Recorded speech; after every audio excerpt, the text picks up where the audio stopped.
الحمد للہ رب العالمین والصلاة والسلام علی اشرف الانبیاء والمرسلین نبینا محمد وعلی آلہ وصحبہ اجمعین ومن تبعہم بإحسان الی یوم الدین اما بعد اعوذ باللہ من الشیطان الرجیم بسم اللہ الرحمن الرحیم الحمد للہ رب العالمین الرحمن الرحیم مالک یوم الدین ایاک نعبد و ایاک نستعین اہدنا الصراط المستقیم صراط الذین انعمت علیہم غیر المغضوب علیہم ولا الضالین آمین. وقال تعالی قل اعوذ برب الناس ملک الناس الہ الناس من شر الوسواس الخناس الذي يوسوس في صدور الناس من الجنة والناس. یہ آپ نے سورہ فاتحہ جہاں سے قرآن کی ابتدا ہے اس کو آپ نے سماعت فرمایا، اور جہاں پر جو قرآن کی آخری سورت ہے قل اعوذ برب الناس وہ آپ نے سماعت فرمائی. اس کے اندر جو کچھ ہے ان کے بیچ میں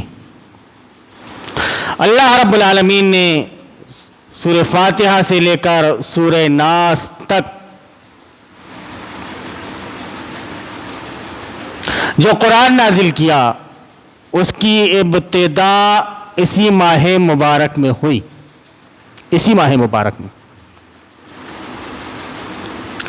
اب ماہ مبارک میں اللہ رب العالمین نے اس قرآن پاک کو نازل کیا تو اس کی فضیلت بڑھا دی، کیونکہ یہ قرآن کی خصوصیت ہے. یہ ہدی للناس ہے، بینات من الہدی والفرقان. وہ ہے یہ کتاب، حق اور باطل کے درمیان تمیز کرنے والی ہے یہ کتاب. صحیح اور غلط کو چھانٹ کر الگ کر دینے والی ہے یہ کتاب، تمیز کر دینے والی ہے اچھے میں اور برے میں. اب جو کتاب تمیز کر دینے والی ہو اچھے اور برے میں، لیکن شونی قسمت کہ مسلمان اس کتاب کو پڑھتا تو ہے لیکن سمجھتا نہیں. سب سے بڑی بدقسمتی کہ ایک آدمی کے پاس میں آپ ایک ایسی کتاب دے دو کہ جس کے نہ اس کو سبجیکٹ کا پتہ ہو، نہ اس کا معنی و مفہوم سمجھ رہا ہو، اور وہ لے کر کے بیٹھا ہے اس کتاب کو پڑھتا ہے، تھوڑی دیر میں اوب جاتا ہے اور پھر چھوڑ دیتا ہے اسے. لیکن یہ اس کتاب پاک کی خصوصیت ہے کہ آدمی کی عربی اپنی مادری زبان نہ ہونے کے بعد بھی وہ پڑھتا ہے، لیکن اس کو سمجھنے کی کوشش نہیں کرتا. رات بھر پڑھ لے گا لیکن اس کو سمجھنے کی کوشش نہیں کرے گا. اللہ رب العالمین اسی قرآن پاک کے اندر بیان فرماتا ہے کہ افلا یتدبرون القرآن، یہ قرآن پر غور و فکر کیوں نہیں کرتے؟ ظاہر سی بات ہے کہ اگر یہ قرآن پر غور و فکر کرنے لگیں گے تو ان کو سمجھ میں آ جائے گا کہ صحیح کیا ہے غلط کیا ہے.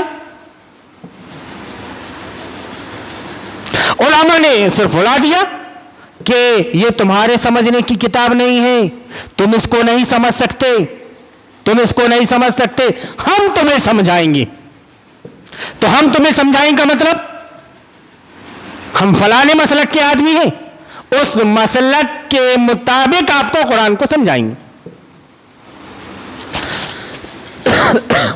آپ جب کبھی ذکر کریں گے کہ یار ہمیں عربی زبان نہیں آتی، اردو ترجمہ ہم پڑھ لیں، تو پھر وہاں پر سب سے پہلے بات یہ آئے گی کہ اردو ترجمہ تو ٹھیک ہے لیکن کس کا پڑھیں؟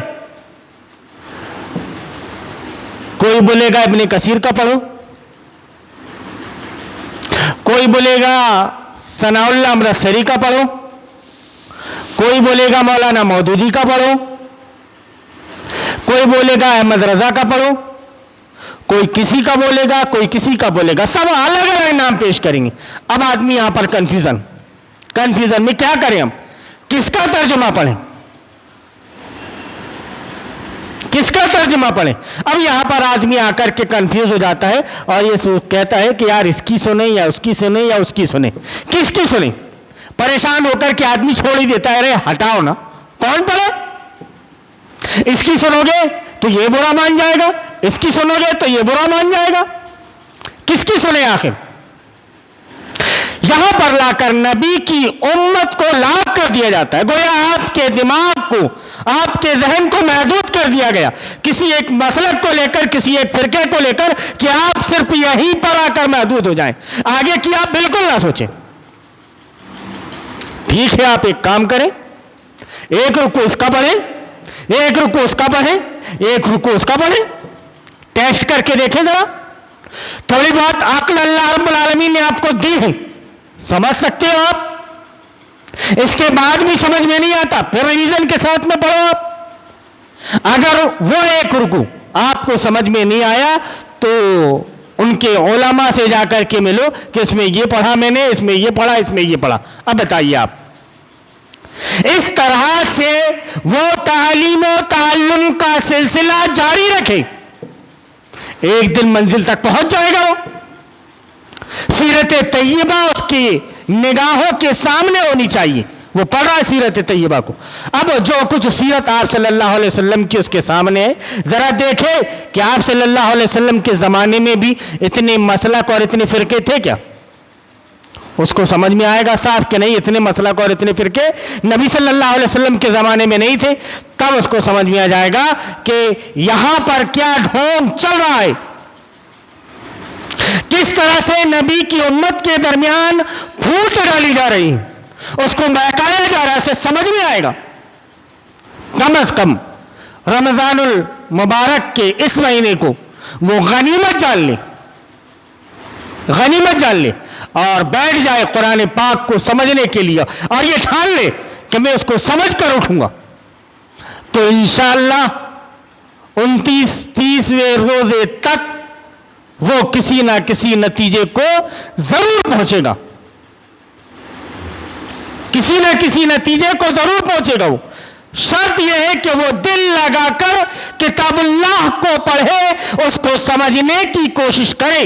واللہ رب العالمین جس نے یہ بیان فرمایا ہو کہ قرآن پر غور و فکر کیوں نہیں کرتی، اب اس کا وہی بندہ قرآن پر غور و فکر کرنے کے لیے بیٹھا تو کیا وہ اس کے دل و دماغ کو روشن نہیں کرے گا؟ کہ اللہ رب العالمین اس کے دماغ میں پڑی ہوئی گرہوں کو کھولے گا نہیں؟ کوشش کرتا رہے، اللہ رب العالمین سے دعا کرتا رہے۔ حافظ ابن کثیر رحمۃ اللہ علیہ تفسیر ابن کثیر میں ذکر کرتے ہیں کہ نبی کریم صلی اللہ علیہ وسلم جب تہجد کی نماز پڑھا کرتے تھے تو برابر یہ دعا کرتے تھے کہ اللہم ارنا الحق حقا وارزقنا اتباعہ وارنا الباطل باطلا وارزقنا اجتنابہ، کہ اللہ رب العالمین ہم کو تو حق بات کو حق دکھلا اور باطل کو باطل دکھلا اور اس سے بچنے کی ہمیں توفیق دے، حق بات کو بھی دکھلا کہ یہ حق ہے اور ہمیں توفیق دے کہ ہم اس کی اتباع کریں۔ اللہ رب العالمین سے دعا کرتا رہے وہ تو کیا اللہ رب العالمین اس کی دماغ کی گرہوں کو نہیں کھولے گا؟ لیکن شرط اس کے لیے یہی ہے کہ اسے پلٹنا پڑے گا کتاب اللہ کی طرف، اسے پلٹنا پڑے گا سنت رسول اللہ کی طرف، تب وہ کامیابی اور کامرانی سے ہمکنار ہو سکتا ہے، ورنہ وہ کامیابی اور کامرانی سے ہمکنار نہیں ہو سکتا۔ وہ صرف چھوڑ دے کہ ہمارے علماء جو ہم کو سمجھائیں گے بس ہم اسی کو سمجھ لیں گے اور اسی کو دین سمجھ جائیں گے کہ یہی دین ہے، تو وہ کامیاب نہیں ہو سکتا۔ ہر جگہ میرا مسلک، میرا فرقہ، انا الحق کا سبھی دعویٰ کر رہے ہیں، لیکن کتاب اللہ اور سنت رسول اللہ کے مطابق زندگی کسی کی نہیں۔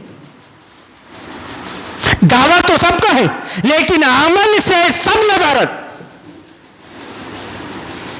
اب اگر آپ صحیح راستے پر آنا چاہتے ہو تو اللہ رب العالمین سے آپ دعا کرتے ہو اہدنا الصراط المستقیم، کہ اللہ رب العالمین تو ہماری رہنمائی سیدھے راستے کی طرف فرما۔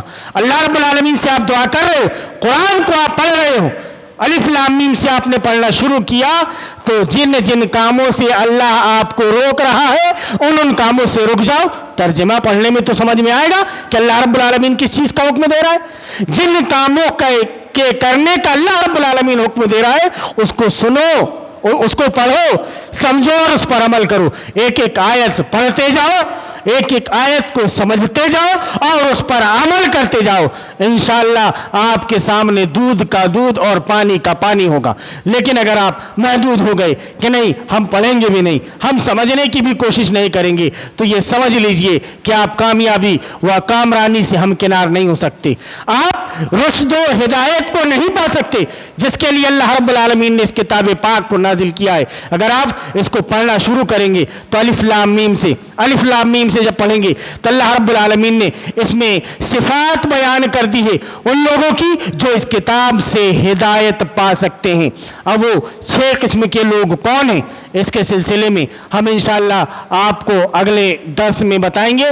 ہم اپنے درسوں کو اسی طرح سے مختصر رکھیں گے اور مختصر باتیں آپ کے سامنے رکھنے کی کوشش کریں گے تاکہ کم باتیں اور بنیادی باتیں آپ کے سامنے آ جائیں۔ یوں تو سمجھنے کے لیے پوری زندگی پڑی ہے، ایک کنارہ، ایک سرا بس ہمیں چاہیے، ایک گائیڈ لائن بس ہمیں چاہیے کہ اس کو پکڑ کر ہم راہ راست پر آ جائیں۔ اللہ رب العالمین سے دعا ہے کہ اللہ رب العالمین تو ہمیں توفیق دے کہ کتاب اللہ و سنت رسول اللہ کے مطابق ہم زندگی گزارنے والے بن جائیں۔ اللہم ارنا الحق حقا وارزقنا اتباعہ وارنا الباطل باطلا وارزقنا اجتنابہ، آمین یا رب العالمین۔